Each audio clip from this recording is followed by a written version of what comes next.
Hi, my name is Aidan. I work at Coates, Ben Burgess, and my role is service manager.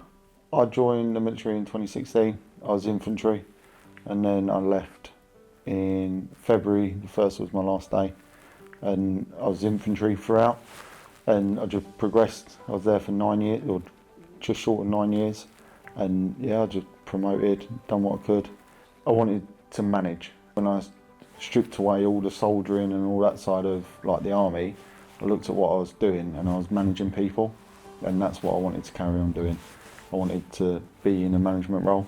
The strengths and attributes Lewis brings in to the company and the team is he's like drive that obviously the army installs in people, the humour, the professionalism and the standards he holds himself to. Lewis he'd done the military recruitment program.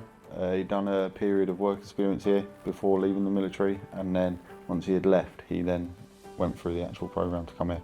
For ex-military, when they leave, there's definitely like additional support that we either don't realise we need, or we might not ask because we go like, oh yeah, we'll just get on with it. But his learning path is different to the apprentices. So I think there needs to be more support on that, or more emphasis on, because the apprentices, they get time to like go to college, do their thing. Whereas with Lewis, he fits it in, and then later on in his like development, he then starts going to Langer, which is in Nottingham, and that's the John Deere University, and that's where they get their credentials to become a fully qualified technician.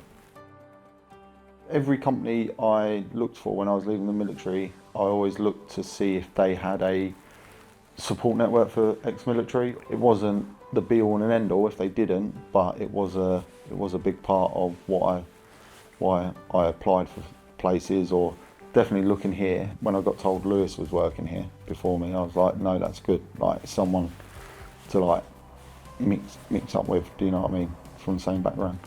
My natural progression in the army was to move up to like senior ranks, so I wanted to carry that on rather than taking a step back.